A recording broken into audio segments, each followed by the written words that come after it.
ভাই আজকে হচ্ছে এর বিয়ে, বুঝছো তো, এর জন্য এখানটাতে সবাই আর কি প্যান্ডেল সাজাচ্ছে। দেখো, hey guys, welcome back to our another blog. তো হয়েছে কি, আজকে সকাল সকাল আমি ঘুম থেকে উঠে এখন যাচ্ছি জিমে। সো চলো আজকের এই ব্লগটা তোমাদের সাথে শেয়ার করা যাক। সকাল সকাল ঘুম থেকে উঠে দেখি যে আজকের ওয়েদারটা খুবই সুন্দর।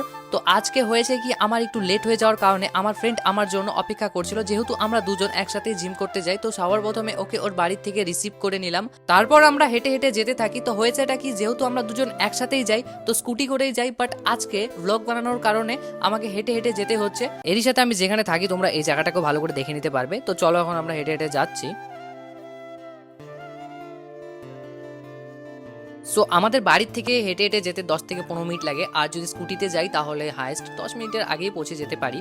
সো এখন আমরা কথা বলতে বলতে চলেই এসেছি সামনেই। সো তোমরা হয়তো দেখে ভাবছো যে আমি বিয়ে বাড়ির ভিতরে যাচ্ছি, তো এমনটা নয়। সো আমাদের জিমটা হচ্ছে এর পিছনে দুতলার উপরে, ঠিক আছে। তো এখন আমরা জিমের ভিতরে চলে এসেছি। তো জিমে আসার পর প্রথম কাজ হচ্ছে আমাদেরকে আউটফিটটাকে চেঞ্জ করে নেওয়া, কারণ আউটফিট চেঞ্জ না করলে আমরা এক্সারসাইজ করতে পারবো না। বাট এটা তো জানা কথা, ছাড়ো, কোনো ব্যাপার না, তাও বললাম। তো তারপর হচ্ছে এখানটাতে আমার friend first of all warm up করছে। তো ও কিছু টাইম ওয়ার্ম আপ করে নিল, তারপরে আমিও কিছু টাইম ওয়ার্ম আপ করে নিলাম। তারপর আসছি আমাদের মেইন এক্সারসাইজের দিকে। তো এখানটাতে আমাদের মেইন এক্সারসাইজের জন্য আমি কিছু ওয়েট নিয়ে নিলাম এখান থেকে। তো এখানটাতে কিছু ওয়েট সেট করে নিই, যাতে আমি আর কি ভালো করে এক্সারসাইজটা আর কি করতে পারি। তো এখানটাতে আমি কিছু ওয়েট লাগিয়ে নিচ্ছি। তো হয়েছেটা কি, আজকে আমাদের হচ্ছে মানে চেস্ট আর শোল্ডার এক্সারসাইজ আছে, যার কারণে আমাদের আজকে চেস্ট আর শোল্ডারের দিকে বেশি করে আজকে ফোকাস লাগাতে হবে। তো আমার এক্সারসাইজ হওয়ার পরে এখন আমার ফ্রেন্ডটা এক্সারসাইজ করছে, তো ওকেও দিয়ে দিলাম, নে তুইও করে নে, তুই কি ইয়াদ রাখেগা। তারপরে এখানটাতে হচ্ছে আমার ফ্রেন্ড কিছু ডাম্বাল নিয়ে নিজেকে আর কি একটু বাহুবলী মনে করতেছিল। কোনো ব্যাপার না, হেভি ওয়েট, বাট প্র্যাকটিস করলে আর কি হয়ে যায় সব কিছুই।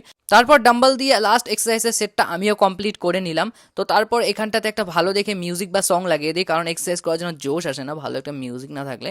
সো কোনো ব্যাপার না, দেখো এখানটাতে আমি একটা ভালো দেখে একটা গান লাগিয়ে দিলাম, বা যে কোনো একটা নতুন। তারপর আমি আয়নাতে আমার ফিটনেসটাকে দেখছিলাম যে এতদিনে বডি হচ্ছে নাকি।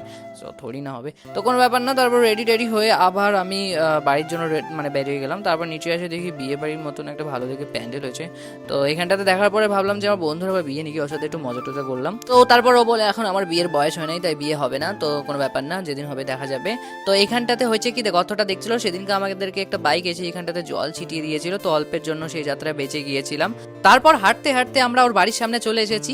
তারপর ওকে বাই বাই করে আজকের ব্লগটা গাইস এখানেই এন্ড করছি।